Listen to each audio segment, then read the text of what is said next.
오늘 연구소에서 이제 못 다룬 내용이 배임죄 폐지에 관련된 내용이죠.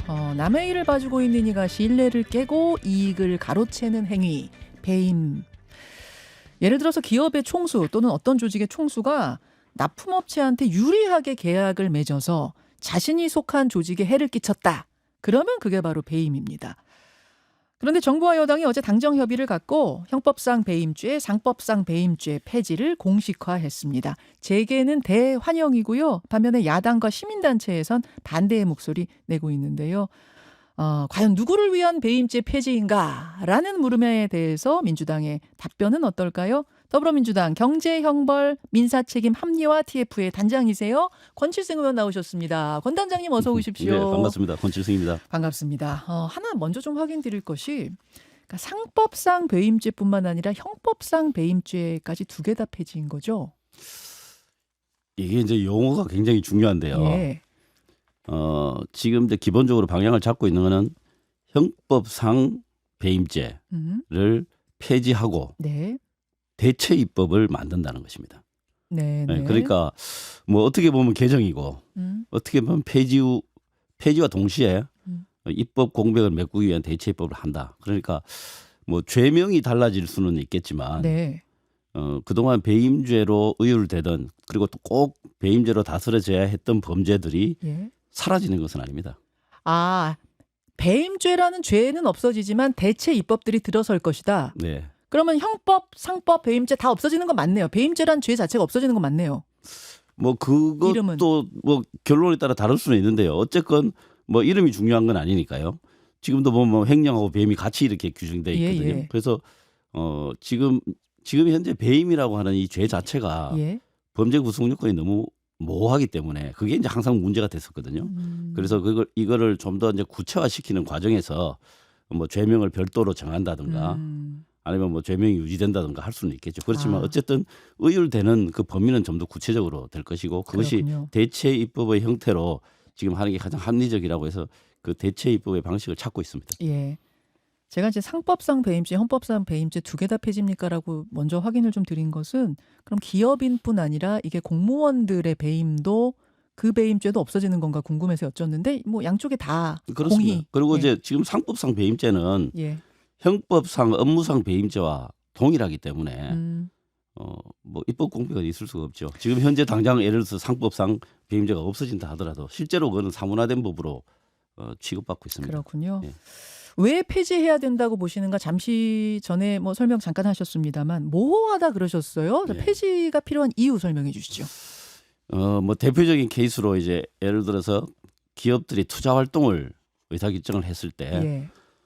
이게 이제 향후에 회사의 이득이 될 수도 있고 손해가 될 수도 있고 사실 판단하기 어려운 상황들이 많이 있는데 그렇죠. 그런 부분에 대해서 이제 배임죄로 의율을 할 수가 있는 경우가 많습니다. 예. 이제 그렇게 되면은 지금 우리가 이런 경영 판단을 하려고 하는데 이게 나중에 이제 배임죄 가능성이 있느냐 이렇게 뭐 로펌에서 실제로 물어보는 사람들이 많습니다. 그러니까 과감한 도전을 한번 해보려고 하는데 그랬다가 회사가 손해 보면 나 괜히 배임죄 되는 거 아니야? 그래서 그렇습니다. 도전을 뭐 좀 살인다 이런 말이에요. 그렇습니다. 예. 그래서 그런 부분들에 대해서 이제 기업 활동의 불확실성을 좀 제거해주는 예. 그런 게 있고 그 다음에 또 형벌 만능주의에서 좀 벗어나야 되는 거 아니냐라고 하는 좀 철학적인 문제도 있습니다. 예를 들면 뭐 지금 그 법조인들 사이에서도 의견이 좀 갈리던데요. 부동산 이중 매매 같은 거, 뭐 어떤 부분들은 뭐 이런 거 처벌해야 된다라고 하시는 분들도 있고, 또 어떤 분들은 이거는 가벌성이 낮다. 이거는 순수한 민간 영역에서 민사적 문제로 해결해도 된다라고 하는 그런 의견을 갖고 계신 분들이 있습니다. 그렇군요. 근데 아시겠지만 재개에선 일제히 환영하지만 뭐 경실련, 민변, 참여연대를 비롯한 많은 시민단체에선 우려하고 있습니다. 왜인고 봤더니 이제 이런 이야기들을 합니다. 이 배임죄는 기업 총수들의 무소불위 전횡을 막기 위한 최소한의 안전장치였다. 그리고 지금도 집행유예 같은 걸로 느슨하게 처벌받아왔던 건데 그거마저 없애면 어떡하냐. 예를 들어서 조금 전에 말씀하신 뭔가 과감한 도전을 하려고 하는데 이게 나중에 실패할 경우에 배임죄에 걸릴까 봐 뭐 몸을 살린다. 이건 그렇지 않다. 이미 법원이 다수의 판례를 통해서 경영자가 최선을 다해서 신중한 결정을 했는데도 손해가 발생한 것에 대해선 죄를 묻지 않고 있다. 그 이미 판례를 통해서 다 구분하고 있는데 굳이 배임죄를 없애서 그나마 있던 안정장치까지 없앨 필요가 있겠는가? 어떻게 보세요? 네, 뭐 그런 주장할 수 있습니다. 예를 들어서 판례를 통해서 명확한 게 있다면 네. 법으로 규정을 해주는 게 더 명확하겠죠.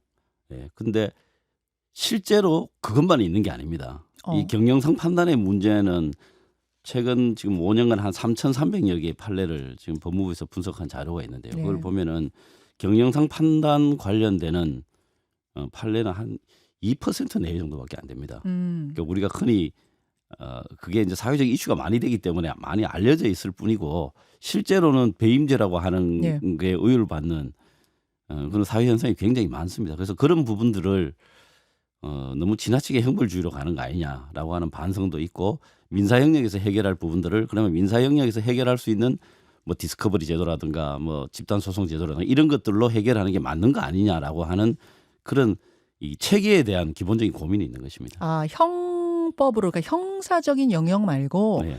민사로 이런 것들은 좀 해결하는 게 형벌 만능주의에서 벗어나는 거 아니야 그 말씀이세요? 그렇습니다. 근데 이제 이런 얘기도 하더라고요. 재계 총수 같은 경우에는 사실 민사 돈으로 해결할 수 있는 건 그렇게 크게 무섭지 않다. 네. 중요한 거는 형벌인데 네. 그 부분을 빼주는 건 굉장히 크게 빼주는 것이다. 그 부분은 오해인데요. 예를 들어서 재벌 총수가 뭐 사익을 편취하기 위해서 이런저런 행위들을 했고 그게 결국에 이제 자기에게 이익이 되고 다른 사람에게 손해를 끼쳤다면 당연히 그거는 그 법적으로 의뢰이 되죠.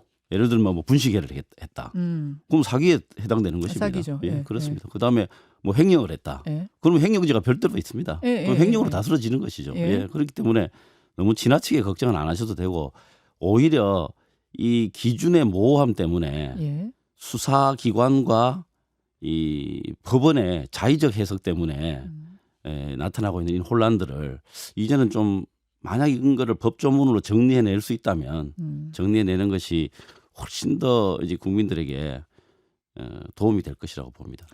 그 민사로 뭐 해결하는 게 좋다는 말씀도 지금 하셨는데, 근데 이게 만약 기업의 직원이 배임을 저지르면 기업 측이 민사 손해배상 걸면 되죠. 근데 기업의 총수가 배임을 저질렀을 경우에는 기업이 자기 총수에 대해서 손해배상을 걸고 뭐 민사소송하고 이럴 것 같지가 않아서 네. 오히려 임원, 뭐 임직원들은 그렇게 해결이 될 것 같지만 민사로 기업 총수는 그나마 민사 책임도 손해배상도 안 묻는 거 아닌가 싶기도 해요. 기업이 고발하겠어요, 자기 총수를? 네, 뭐 이제 그런 생각을 하실 수가 있죠. 그렇지만 꼭 당사자만 고소할 수 있는 건 아니잖아요. 고발을 제3자가 할 수 있기 때문에 그런 상황들이 외부에 알려지면 뭐 고발이라는 그 조치를 통해서도 법적으로 문제 있는 것들은 뭐 의율이 가능하다고 봅니다. 알겠습니다. 이렇게 되면은 기존에 수사 중이거나 재판 중인 배임 사건은 멈추는 건가요? 그러니까 면소 처분이 되는 건가요? 어떻습니까? 그렇게 딱 잘라서 이야기하기 어렵죠. 예를 들면은 대체 입법에서 이제 입법 공백에서 처벌 사각지대가 있다면 뭐 그럴 수도 있겠죠. 그렇지만 상식적으로 범죄 행위에 대해서 그러니까 뭐 영악한 자의 어떤 부당한 이득을 보호해주는 그런 법을 만들 리가 있겠습니까? 그래서 지금 아주 깊이 있는 연구를 통해서 가장 합리적인 그 조문 작업들을 하는데 최선을 다하겠습니다. 그러니까 지금 진행 중인 것들이 멈추는 게 아니라 다 대체 입법을 각각으로 만들 거다 그 말씀을 하시는 건가요? 그렇습니다. 지금 두 가지 방식을 연구하고 있거든요. 하나는 그 개별법에다가 배임죄와 관련된 내용들을 넣는 것이죠. 그러니까 지금 이제 아까 말씀하신 상법 같은 경우, 그러니까 우리나라 뭐 보호법 같은 데도 그런 내용들이 있습니다. 그래서 개별법에 넣는 배임죄에 관련된 규정을 넣는 방법. 그다음에 또 하나는 배임죄와 관련된 특별법을 만드는 방법. 이제 지금 큰 틀에서는 그 두 개를 놓고 고민하고 있는 중입니다. 연세대 이승준 교수가 로스쿨의 이승준 교수가 이런 지적을 했습니다. 형법에서 배임죄를 폐지하면 각 관련 개별법에 일일이 배임 행위를 넣어야 하는데 지금 설명하신 그 부분 같아요. 근데 가뜩이나 기존 형법이 쪼그라들고 특별법이 비대화되면서 문제인데 개별로 대체 입법한다는 건 이해할 수 없는 일이다.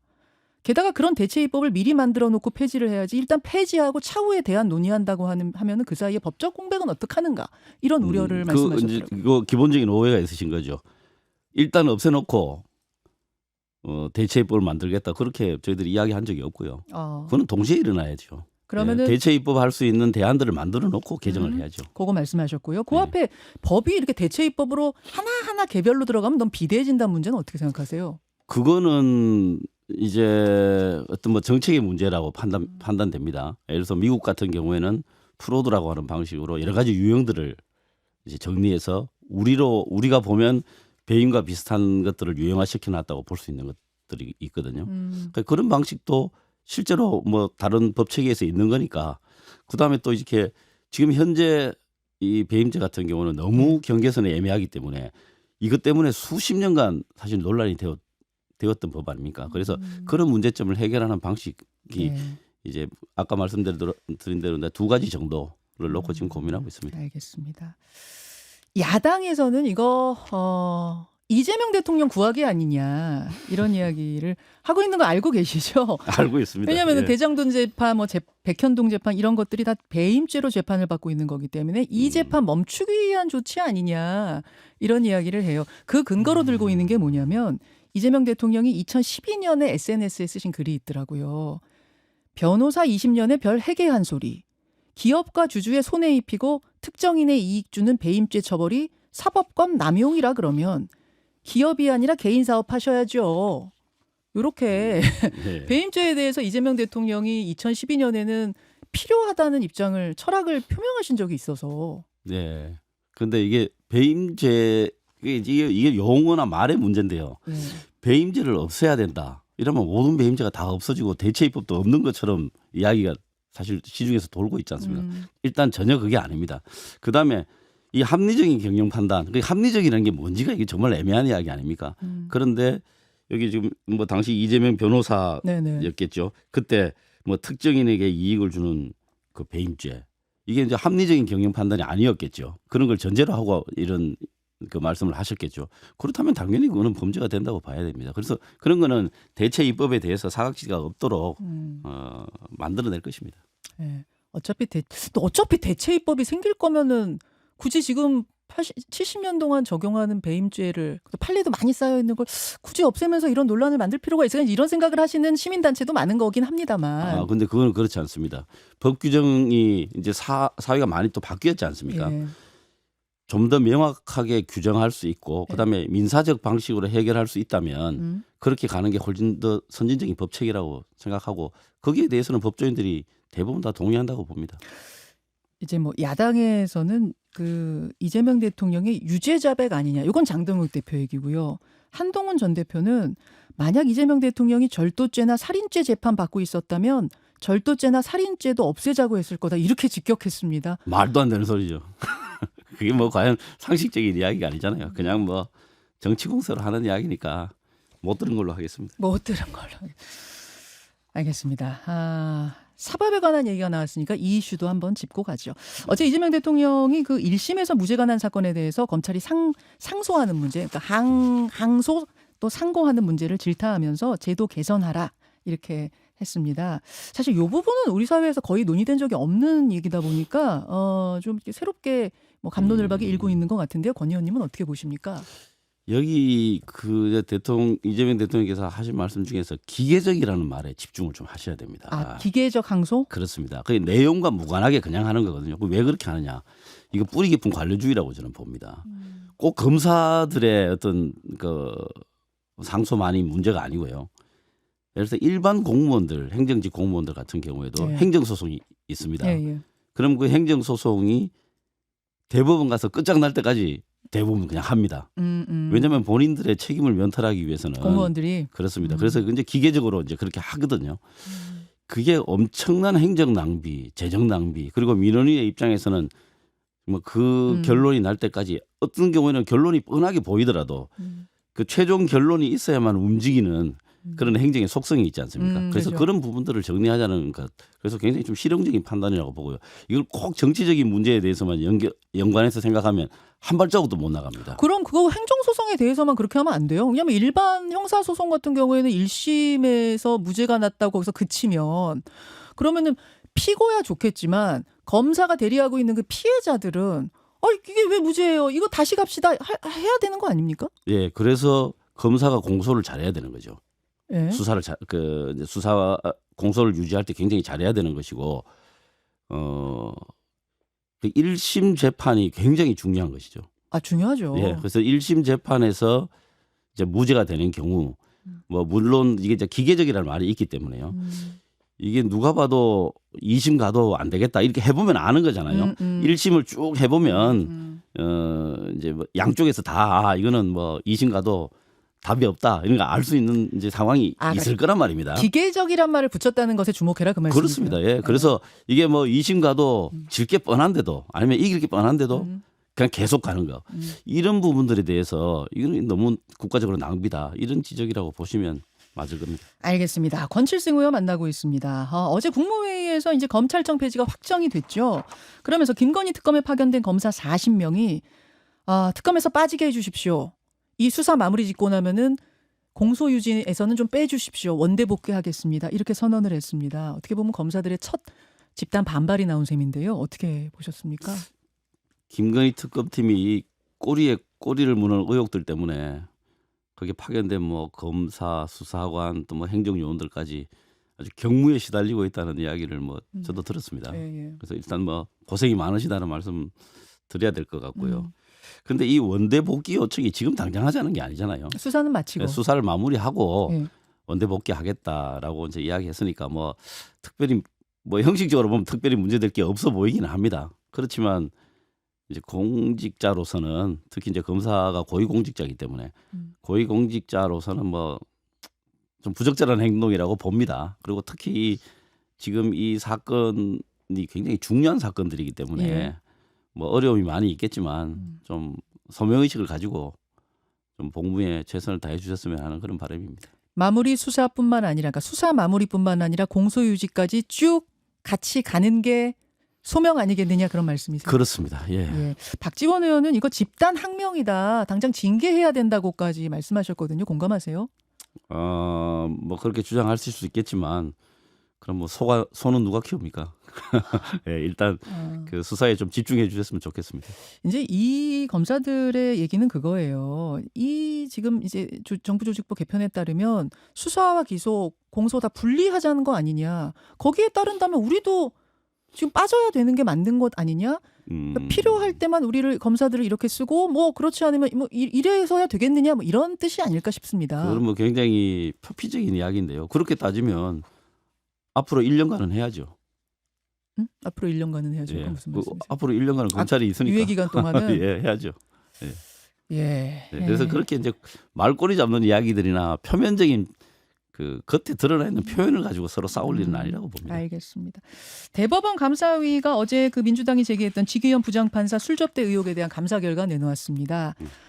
현재까지 확인된 사실만으로는 징계하기 어렵다는 입장이에요. 왜냐하면 술자리에서 함께 사진 찍은 인물들 재판과 관련 없는 지인이라고 밝혀졌다는 거고 그 술자리 전 식사 자리는 지기현 판사가 계산했다는 거고 저 술자리에는 여성 종업원 없었고 그나마 사진 찍고 금방 나왔다는 겁니다. 어떻게 보세요?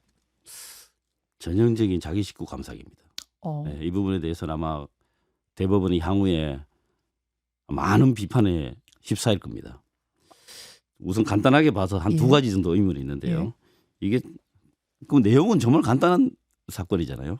그런데 이게 한 5달 가까이 지금 걸렸습니다. 네, 한 1분 정도 남아서 의원님. 예. 네, 뭐 그래서 그런 부분. 그 다음에 또 향후에 수사기관의 결과를 기다리겠다고 하면서 공을 넘겼어요.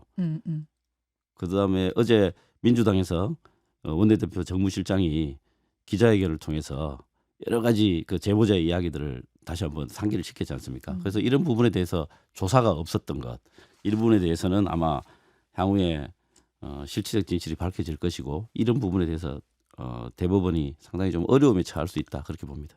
조금 다른 내용 알고 계세요? 권 의원님? 아닙니다. 그건 아니고. 네.